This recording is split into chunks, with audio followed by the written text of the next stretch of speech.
ce qui laisse entendre qu'il ne peut pas y avoir de désir lié à l'amour s'il n'y a pas un minimum de mystère. Si l'autre n'est pas mystérieux, si l'autre n'est pas continuellement un continent à conquérir, un continent à gagner, l'amour se sclérose et le désir disparaît. Si je reviens à quelque chose de plus prosaïque par rapport à ce que je fais dans mon cabinet, je fais de la consultation de couple depuis une quinzaine d'années. 80% des couples viennent consulter pour une absence de désir. En général, c'est le désir sexuel qu'ils vont mettre en avant, mais on s'aperçoit très rapidement que ce n'est pas que le désir sexuel, que l'absence de désir sexuel raconte une absence de désir à d'autres endroits du couple, à d'autres endroits de la relation. Il y a un désir qui s'est affadi, un désir qui s'est édulcoré. Et dans ce désir affadi et édulcoré, il y a une touche d'ennui qui petit à petit se distille. Parce que contrairement à ce qu'on pense, ce n'est pas le quotidien qui tue le couple, c'est l'ennui. Le quotidien peut être désirant, le quotidien peut être érotique. Ça peut être très sympathique de passer l'aspirateur, de mettre la vaisselle dans le lave-vaisselle de manière érotique. Ce n'est pas ça qui tue le couple. Ce qui tue le couple, c'est cette espèce d'ennui qui s'installe, cette sclérose.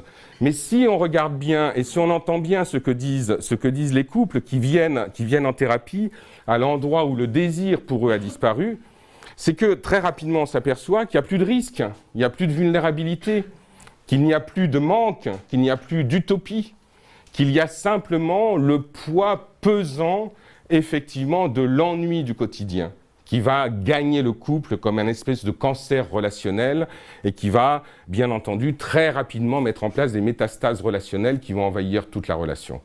Donc ce sentiment-là ne peut exister, donc amour et désir ensemble, qu'effectivement, s'il continue à y avoir quelque chose à cacher. C'est-à-dire, lorsqu'il n'y a plus rien à cacher, il n'y a plus rien à chercher. Lorsque l'autre est quelqu'un que l'on semble connaître de A jusqu'à Z, comment peut-il continuer à être encore mystérieux? Comment le désir peut s'alimenter? Et le désir a besoin de ce mystère-là. Le désir a besoin de cette vulnérabilité-là pour pouvoir continuer à s'exprimer, à se dire, à vivre et à maintenir la relation dans quelque chose qui l'agrandit continuellement. Donc cette dimension de mystère, elle permet effectivement de donner à la relation une dimension qui va lui permettre d'être dans une curiosité continuelle de l'autre.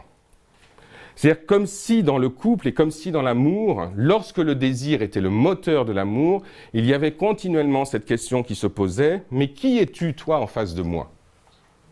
Qui es-tu? Pourquoi je t'ai choisi? Pourquoi tu m'as choisi? Continuellement cette question de la pertinence de la relation. Vous remarquerez que bien souvent, la plupart des couples quittent la pertinence de la relation. C'est-à-dire qu'ils sont dans l'idée que de toute manière, c'est évident, c'est sûr, et on pense bien souvent que parce qu'il y a une évidence, l'évidence, c'est pas forcément toujours ça qui est en jeu. Et que dans ce lien-là, effectivement, lorsqu'on va retrouver cette dimension du mystère, l'autre est quelqu'un qui est toujours en train de nous échapper. Et comme l'autre nous échappe continuellement, ça veut dire qu'il crée du manque. Et s'il crée du manque, il y a du désir. C'est ce lien-là qui est à mettre en place, qui n'est pas simple bien entendu, qui n'est pas évident, mais qui constitue effectivement la base même de l'amour, la base même de la relation et la base même de la force de la relation dans la dimension du désir. Mais en même temps, il y a un danger à marier amour et désir. Le danger, c'est que l'amour peut être l'heureuse dissolution du désir. C'est qu'à un moment donné, à force d'être dans l'amour, on va investir l'autre d'une fonction qui va être une fonction, bien entendu, qui va nous faire du bien, qui va nous aider, qui va nous donner l'illusion de nous construire, mais où en même temps le désir va disparaître. Et là, quand je parle de dissolution du désir, là je suis de façon très directe dans le désir sexuel. Parce qu'il y a plusieurs formes de désir, mais là, dans le désir sexuel. Et là encore, je reviens au travail que je fais avec les couples, et où, bien entendu, lorsqu'ils viennent, c'est voilà, on vient vous voir parce qu'il y a une absence de désir entre nous. Mais au-delà de cette absence de désir, les couples qui sont là n'ont pas envie de se séparer. Ils viennent me voir, comme ils viennent voir la plupart des gens ici qui sont thérapeutes et qui reçoivent des couples. S'ils viennent faire la démarche thérapeutique, c'est bien parce qu'ils n'ont pas envie de se séparer, c'est qu'ils ont envie encore de faire couple. Mais à quel endroit font-ils encore couple s'il n'y a plus de désir sexuel? Ils font couple à l'endroit de l'amour, c'est-à-dire qu'ils s'aiment. Ils s'aiment profondément, mais ils ne se désirent plus. C'est ce dont je parlais tout à l'heure. Et donc, on en arrive à une situation qui est une situation très particulière. C'est-à-dire, je t'aime, mais je ne te désire plus. Donc, qu'est-ce que ça raconte, cet amour-là, qui est dépossédé du désir sexuel? Un amour qui va être désexualisé.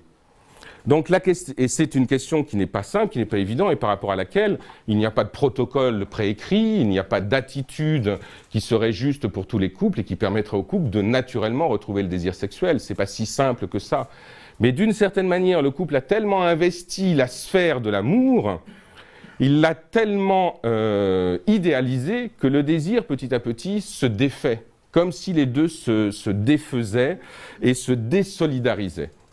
Donc, par rapport à ça, j'ai des couples qui sont en face de moi et qui me disent « mais on s'aime profondément ». Alors qu'est-ce qui va faire la preuve de l'amour? Ce qui va faire la preuve de l'amour, c'est tout ce que les gens ont traversé l'un avec l'autre. Et c'est comme si la preuve de l'amour, c'était l'épreuve de l'amour. Donc, et dans ce mouvement-là, nous avons vécu un certain nombre de choses qui nous permettent de dire que nous faisons couple et que nous nous aimons. C'est les épreuves traversées ensemble qui vont donner la pertinence de l'amour. Mais à l'intérieur de ça, le désir disparaît, s'édulcore et va se ranger petit à petit aux oubliettes. Je parle du désir sexuel, bien entendu, et précisément. Donc la question qui se pose par rapport au couple, et que je me pose, en tout cas que je me pose avec les couples que j'accompagne, c'est à quel endroit peut-on, lorsqu'on est encore dans l'amour, retrouver le désir sexuel? À quel endroit? C'est-à-dire que vous avez des couples qui sont ensemble depuis 15, 20 ans, qui s'aiment, qui ne font plus l'amour ensemble depuis 5 ans, 6 ans, de façon très parcimonieuse, et en même temps qui remarquent de façon réelle qu'ils s'aiment, qu'il y a quelque chose effectivement qui est encore inscrit à l'endroit de l'amour. Et là où j'en suis arrivé, c'est en tout cas la base de mon travail, c'est que le désir sexuel ne se retrouve pas dans la sexualité.